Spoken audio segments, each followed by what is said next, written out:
সাফল্য। সংসারের প্রত্যেক মানুষ সফল হতে চান। একটু বোধবুদ্ধি আসার পরেই সে সাফল্যের পেছনে ছুটতে থাকেন, আজীবন এই সাফল্যের পিছনে ছুটতে থাকেন। কিন্তু এই যে সাফল্য, তা অর্জন কি করে করতে হয়? ব্যবহার দ্বারা, ছলনা দ্বারা, বল দ্বারা, অর্থের দ্বারা? দুর্ভাগ্যবশত সাফল্য এভাবে লাভ করা যায় না। সাফল্য তখন লাভ করবেন যখন আপনি অসফলতা থেকে শিক্ষা লাভ করবেন। অসাফল্য থেকে শিক্ষা লাভ করা অত্যন্ত গুরুত্বপূর্ণ। করা ভুলের থেকে শেখা অত্যন্ত গুরুত্বপূর্ণ। যদি আপনি অসাফল্যকে ভয় পান, তার থেকে দূরে পালান, তাহলে জীবনে কখনোই এগোতে পারবেন না। অসফলতা আসেই আপনাকে এটা বোঝানোর জন্য যে সাফল্য কিভাবে অর্জন করা যেতে পারে।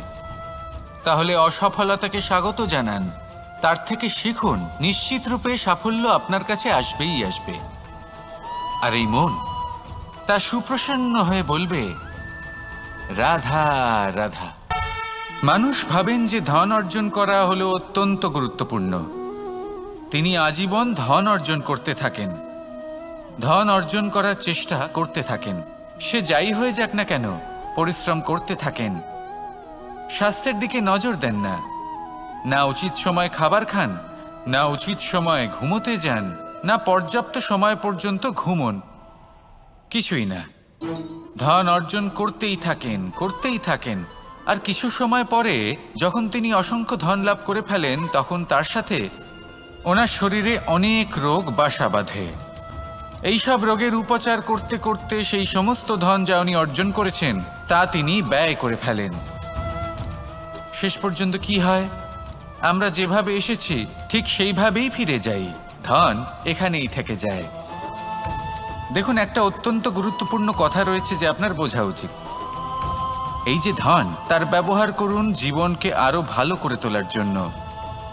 ধনের সদ্ব্যবহার করা উচিত, এমন যেন না হয় এই ধন আপনাকে ভোগ করে ফেলে। এই জীবনকে নিশ্চিত রূপে আরো শ্রেষ্ঠ করে তুলুন। কিন্তু এই ধন অর্জন করার এই প্রক্রিয়াতে নিজের সারা জীবনকে নষ্ট করে ফেলবেন না। এই জীবন উপভোগ করতে শিখুন। আর আমার সাথে ভালোবেসে বলুন, রাধা রাধা। ধন মানুষের জীবনের সবথেকে বড় প্রয়োজনীয়তা, সেই অস্ত্র যার দ্বারা মানুষের জীবনের অনেক সংকট দূর করে দেওয়া যেতে পারে, সেই মাধ্যম যার দ্বারা সংসারের সমস্ত জাগতিক সুখ স্বাচ্ছন্দ্য লাভ করা যেতে পারে। কিন্তু ধনের দ্বারা আমরা সব কিছু লাভ করতে পারি না।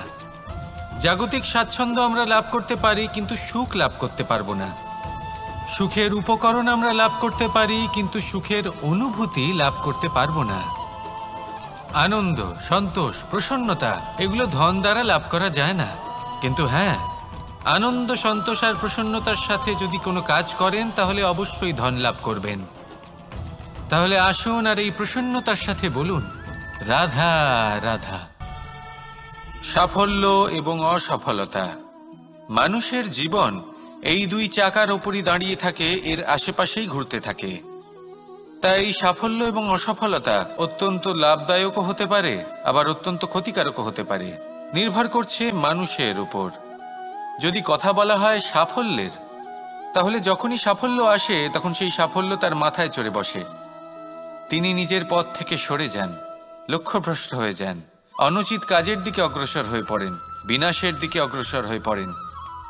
কিন্তু সেই সাফল্য যদি মাথায় চড়তে না দিয়ে মনের মাঝে বাস করে, তাহলে সে নিজের সাফল্য অনুভব করতে পারবে, নিজের কর্তব্য অনুভব করতে পারবে, ভাববে যে কিভাবে এই সাফল্য দ্বারা সমাজের কিছু মঙ্গল করা যেতে পারে, আর সেই সাফল্যই তার জন্য বরদান হয়ে যাবে। এবার যদি কথা বলি অসফলতার, তাহলে যখনই অসফলতা আসে তখন মানুষ তাতে মন খারাপ করে বসেন, দুঃখী হয়ে পড়েন, হেরে গেছেন বোধ করেন, জীবনের সামনে অগ্রসর হওয়ার সাহস করতেই পারেন না। তার কি করা উচিত? তার মন থেকে না ভেবে মস্তিষ্কের দৃষ্টিভঙ্গি দিয়ে ভেবে দেখা উচিত যে আমি এমন কি করলাম যাতে আমি অসফল হলাম। নিজেকে শুধরে নেওয়া উচিত। তখন এই অসফলতা মানুষের কাছে আশীর্বাদ প্রমাণিত হবে। আর পরের বার তিনি অবশ্যই সফলতা লাভ করবেন। তাই মনে রাখবেন, সাফল্য এবং অসফলতা আপনার জন্য লাভদায়কও হতে পারে, ঘাতকও প্রমাণিত হতে পারে, বিধ্বংসীকারীও হতে পারে। তা নির্ভর করছে আপনার উপর যে আপনি মস্তিষ্ক দিয়ে দেখতে চান নাকি হৃদয় দিয়ে দেখতে চান। শেষ পর্যন্ত সিদ্ধান্ত আপনারই। আসুন আর আমার সাথে ভালোবেসে বলুন, রাধা রাধা। একটা গরু যখন দুধ দেয় তখন তার একটা মূল্য থাকে। ওই দুধ থেকে যদি আপনি দই বানান তাহলে তার মূল্য বৃদ্ধি পায়। দই থেকে যদি মাখন বানিয়ে নেন তাহলে মূল্য আরো কিছুটা বেড়ে যায়। আর মাখন থেকে যদি ঘি বানিয়ে ফেলেন তাহলে মূল্য আরো অনেক বেশি বেড়ে যায়। কিন্তু এর কারণ কি? এরকম কেন হয়? কারণ হলো পরীক্ষা। দুধের মধ্যে যখন জোরন মেশানো হয় তখন দইয়ের টক ভাব চলে আসে, দুধের অস্তিত্ব বদলে যেতে শুরু করে। দুধকে নিজের অস্তিত্ব বদলে ফেলার দুঃখ সহ্য করতে হয়, তখনই তা দইতে পরিণত হয়, তখনই তার মূল্য বৃদ্ধি হয়। এই দইকে মন্থনের যাতনা সহ্য করতে হয়, তবেই সেই দই মাখনে রূপান্তরিত হয়, আর তারপর তার মূল্য বৃদ্ধি হয়। আর মাখন, এই মাখনকে আগুনের আঁচে তপ্ত হতে হয়, তবেই এই মাখন ঘিতে পরিণত হয়, আর তারপরেই এর মূল্য আরো অনেক বেড়ে যায়। মানুষের সাথেও এরকমই হয়। কর্ম করতে থাকুন, কর্মের পরীক্ষায় উত্তীর্ণ হতে থাকুন, আপনার মূল্য অবশ্যই বৃদ্ধি পাবে। তাহলে কর্ম করতে থাকুন, ফলের চিন্তা করবেন না। আর আমার সাথে ভালোবেসে বলুন, রাধা রাধা। কোনো গাছের গায়ে লেগে থাকা ফলকে দেখুন, সে কতটা সুখী অনুভব করে, কতটা সুরক্ষিত অনুভব করে।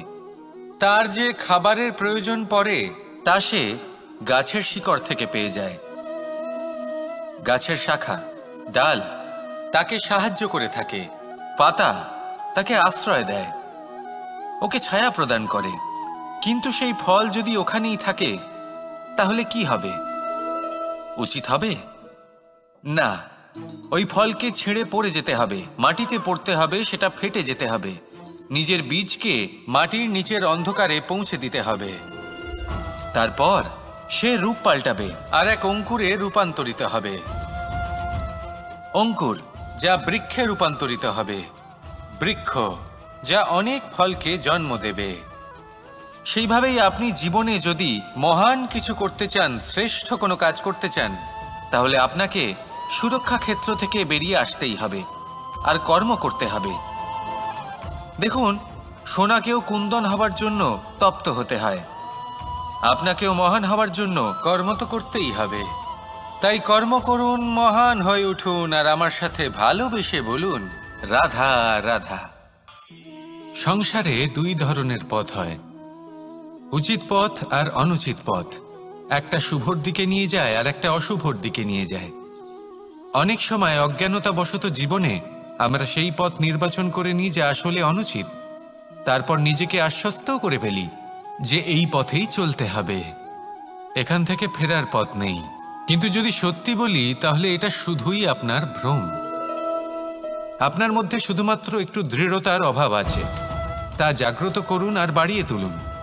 আপনি দেখবেন এই সংসারে এমন কোনো পথ নেই যেখান থেকে ফিরে আসা সম্ভব নয়, এমন কোনো মানসিকতা নেই যা বদলানো সম্ভব নয়। যদি আজ এই মুহূর্তে আপনার মনে হয়ে থাকে যে আপনি কোনো অনুচিত পথে আছেন আর আপনি কোনো শুভ পথে যেতে চান, তাহলে ওখান থেকে ঘুরুন আর ফিরে আসুন, আবার সেই মোড়ে ফিরে আসুন আর সেই পথ নির্বাচন করুন যা আপনার জন্য শুভ। একটু সময় অবশ্যই লাগবে, কিন্তু নিশ্চিত রূপে আপনার উদ্দেশ্য এবং আপনার গন্তব্য এই দুই অনেক শ্রেষ্ঠ হয়ে উঠবে। তাহলে আসুন আর আমার সাথে ভালোবেসে বলুন, রাধা রাধা। মানুষের জীবনে সবসময় কিছু না কিছু ঘটে চলেছে, কখনো ভালো কিছু ঘটে, আবার কখনো দুর্ঘটনা ঘটে। এবার যখনই কোনো দুর্ঘটনা ঘটে, মানুষ ঈশ্বরের কাছে প্রার্থনা করে যে হে ঈশ্বর, আমাকে রক্ষা করুন, এই বিপদ থেকে আমাকে উদ্ধার করুন, বা সে সেই সমস্ত দোষ চাপিয়ে দেয় নিজের প্রারব্ধ, নিজের ভাগ্যের ওপর।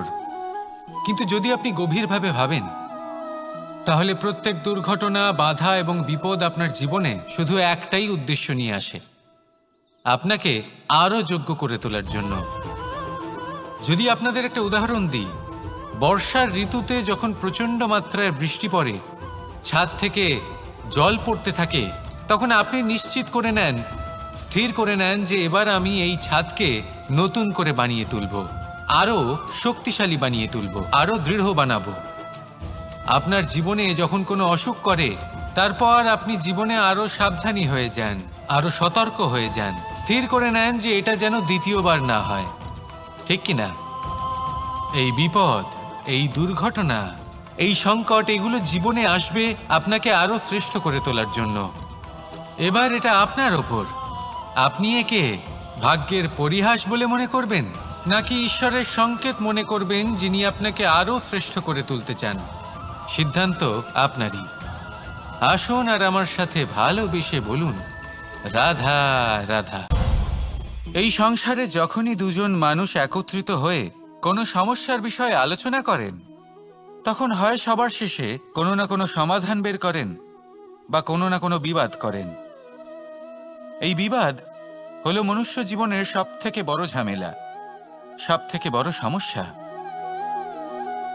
ভেবে দেখুন, এই বিবাদ কেন হয়?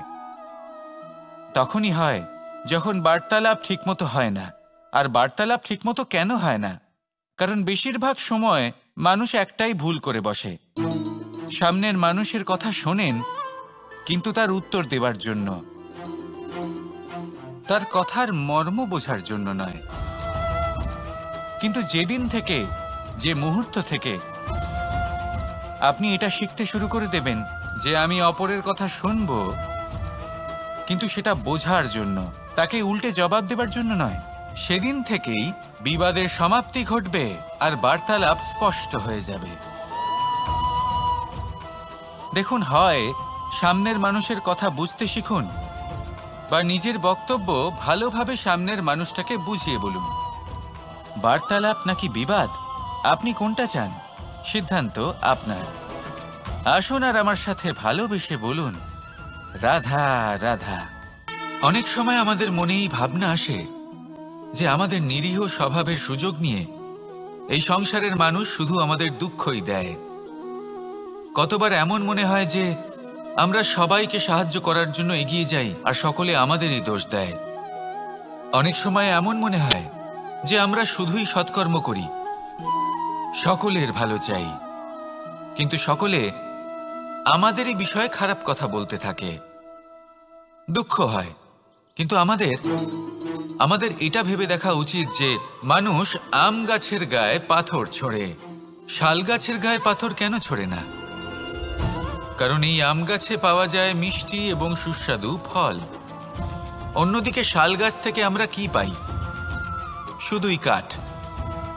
তাই যদি আপনাকে কেউ কথা শোনায়, আপনাকে কোনো কিছুতে বাধ্য করার চেষ্টা করে, আপনার বিষয়ে অনুচিত কথা বলে, তাহলে নিশ্চয়ই আপনার মধ্যে এমন বিশেষ কিছু আছে যা তাদের মধ্যে নেই। নিজের মধ্যে আত্মবিশ্বাস বাড়িয়ে তুলুন, ধন্যাত্মক ভাব আনুন, সৎকর্ম করতে থাকুন। কোনো কটুতা এই মনে প্রবেশ করতে দেবেন না। এই মন সুপ্রসন্ন হয়ে বলবে, রাধা রাধা।